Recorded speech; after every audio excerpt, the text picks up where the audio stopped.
They have no knowledge, they have no skills, they have no jobs, they are poor. And that is your responsibility. You who have had the privilege of receiving education. If you don't handle those people, in the years to come, they'll be after you. You're going to have houses with walls which are 20 feet, with a razor wire on top and electricity on top, keeping those people out of your houses because they'll be poor.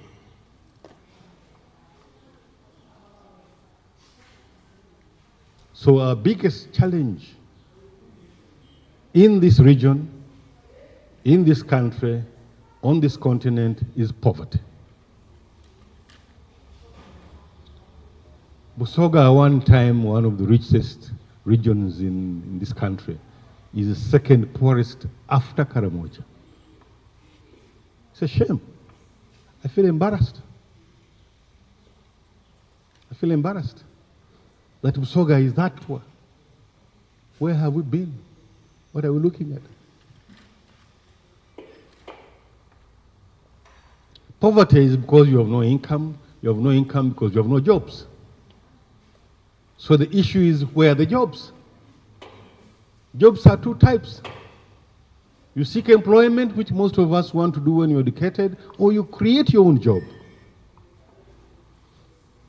And we've been reluctant to create our own jobs because of the education system. The education system wants me to look for a job where I can wear a tie and hopefully have a car. That is history. It used to happen. I think up to about 1985 or so, people who got out of the university would find a job, possibly a car, and a house. Now that is history, as I've said. It's no longer there. And who is responsible for your poverty? Yourself, nobody else. It's you. It's not government. Government plays an enabling role. It's not supposed to feed you, especially you who is educated. So our biggest problem is poverty. Poverty is a result of no income.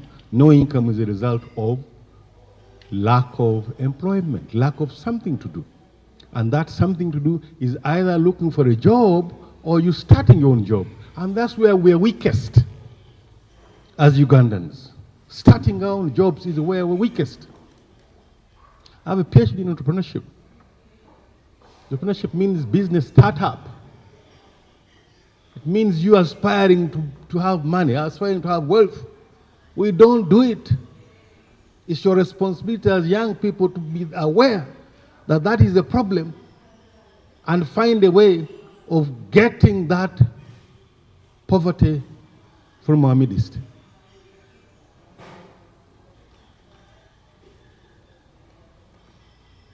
So why do we have poverty? We have poverty for various reasons. One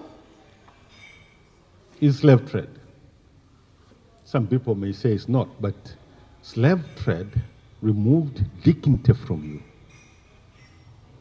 When you look at Martin Luther King, 1960s, talking about equality, and yet slave trade was banned in America by Abraham Lincoln in the 1800s. So slave trade took away your dignity. And it even told you can't start a business, you can only be employed. After slave trade, colonialism. You can have all the arguments for and about colonialism, but colonialism was because you are weak. Whoever was colonized was weak, including a great country like India. India was very developed, but they had weaknesses which led the British to colonize them. Now how about you? And the weakness came out of not having sufficient and relevant technology to develop ourselves, including India. So we start fighting for independence. And in this country, in the 1940s, I.K. Musazi, one of Uganda's leading nationalists, was fighting for, in the 40s, the Uganda riots. Musazi wanted Africans to get into business. It didn't happen. It didn't happen. 1961, as we got independence, the World Bank was here telling us, planning for Uganda. If you have time, look at Uganda's first 5-year development plan and look at the report from the World Bank, 1961. They prescribed for you peasant agriculture, Africans.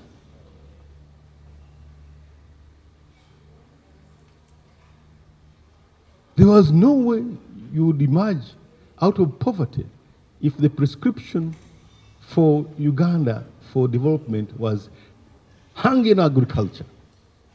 And we did a wonderful job selling cotton, coffee, and Ugandans would have incomes towards Christmas. Me growing up, you would see people buying iron sheets, bicycles, clothes for their children towards the Christmas season. That's when they sold cotton and coffee. It was great. But they were poor. They were poor. But very happy in that poverty. The crisis of 1972, when Idi Amin sent away the foreigners, was a reaction to Africans not having been in business. It was not the right thing to do, or the way he did it, but it was inevitable. Because Africans wanted to get into wealth, but they could not. Because the World Bank said no. And all policies pointed out to Uganda not being able, Ugandans not being able to start and run their own businesses. As a scholar in entrepreneurship, I've been looking at where are the Ugandans who were in businesses. Those who started up where the Wavamunos. And today, when you talk about Uganda businessmen, you still talk about Wavamuno. You still talk about Murwana. Where are the others? Where are you and me? We're looking for employment.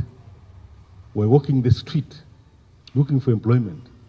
Because business is not our thing.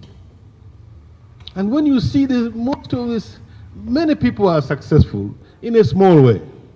They cannot be as successful as the Madivanza. Because business is not natural to them. And those whom you see running some of the businesses have stolen the money. Those big buildings you see, people have stolen the money. It's not out of business. So you, as young people, understand that. I heard somebody say this is you leading now. Yes, you are leading now. And you want to influence policy, but you must understand what the problem is.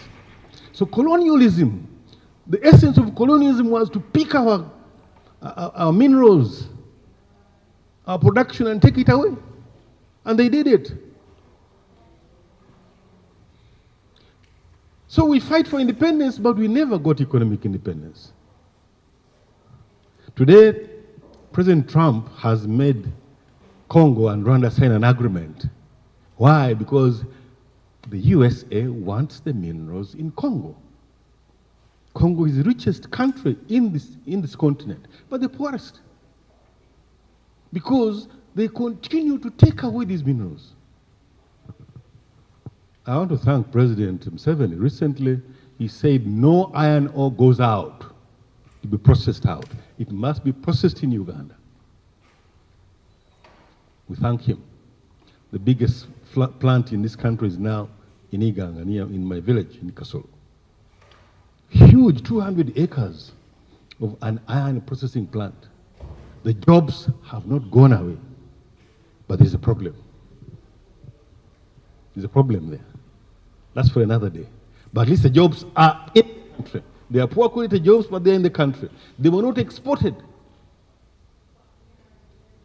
We have been exporting everything we produce, including cotton. Boy, cotton. All of us who are here, what we are dressed in is not produced in this country. It's a shame. Think about that. Those are your problems as young people. Is it true? Is it possible that everything I'm wearing is not produced in this country? And I'm proud about it. And I'm a leader.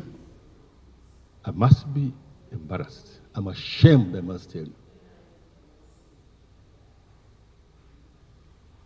So we chase away the colonial masters and enter the concept of neocolonialism. They didn't go away. They left us some governments, but they still control the economy. The biggest company in this country is called MTN. I sit on the board. The other biggest company in this country is called Madivani. I sit on the board. I sit there for some reason, my knowledge, that's right. But why are they not owned by Ugandans? Where are the Ugandan-owned companies? I must congratulate Centenary Bank. I think one of the biggest banks in this country, and is local. Thank God. The rest of the banks, the leading 5, 6 are foreign companies. When MTN is announcing dividends, there's a problem in the financial markets because they're externalizing dollars. Stanbic is externalizing dollars. Standard Chartered is externalizing dollars. That money has come from you and is going abroad. You have a problem. Where are your banks? Where are your factories producing things? So that is what we call neo-colonialism.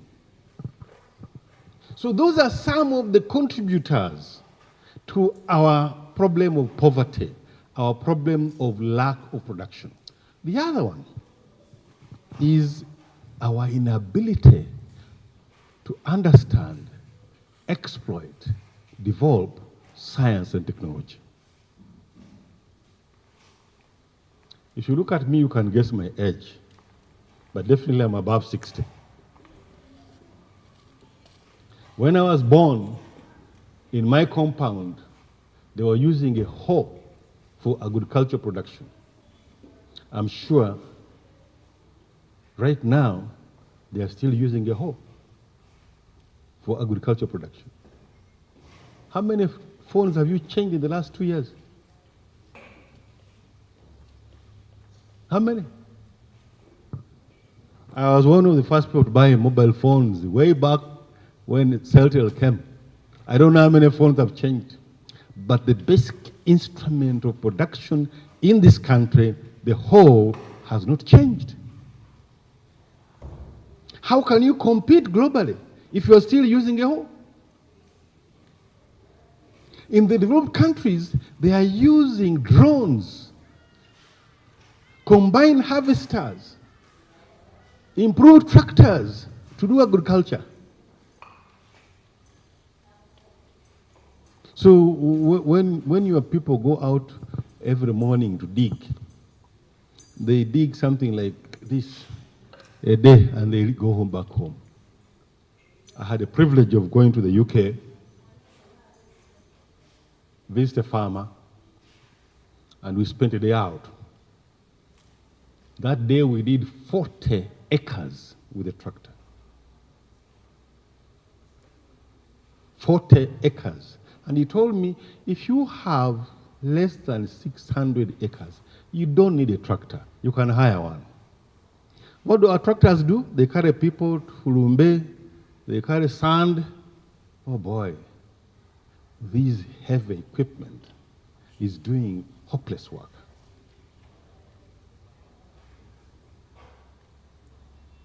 These are our problems. We have not been able to understand science, develop it, and exploited. There is nothing we don't have in this country, but we continue to import iron sheets. We continue to import nails. Really?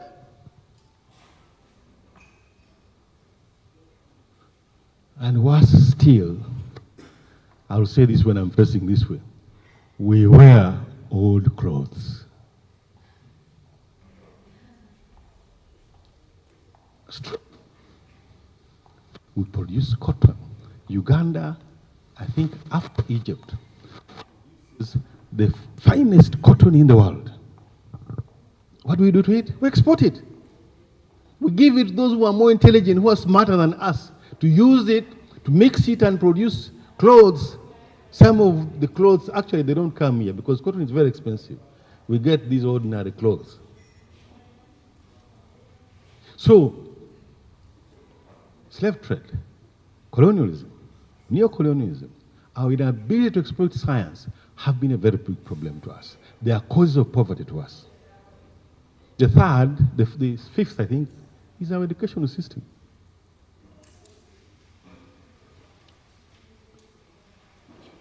Why do we have exams for PLA? I have been on a one-man army trying to move this, and thank God, the Education Review Committee said they will remove PLA. That is one of the starting points of removing poverty. Why should you have PLA?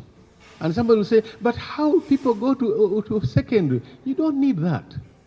You want to prevent people from thinking, put examinations. The 3-hour exam is going to determine your destiny. It's hopeless. I've been in the university for 30-something years, and I understand what I'm talking about. You have a brilliant student, maybe falls sick that day, or has some problem, comes in the exam and fails it. Not because he's daft, but the circumstances. So, young people, go out and, as you think about what you need to do, you need a reform in the education system. Please support me. Enforce the removal of PLE. It has been mentioned in policy that PLE has gone. Make sure it doesn't come back. Make sure it doesn't come back. Because the threat is yours.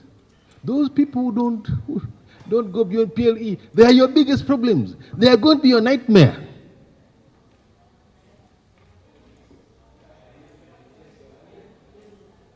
If it were possible, even senior 4 should be removed. So you enter P1 up to P12. In between there, you have continuous assessment, and you are directing people to acquiring different skills as we go. That is the way to go. Finland, with the best education system, has no exams. You can Google it, find out what they are doing. You are young people, you want to influence policy in this country, find out what Finland does. Find out what the Scandinavian countries are doing.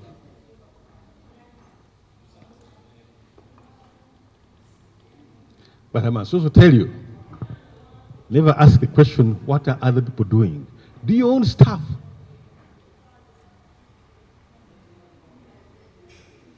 Success comes out of thinking differently. I had a major problem in Makerere.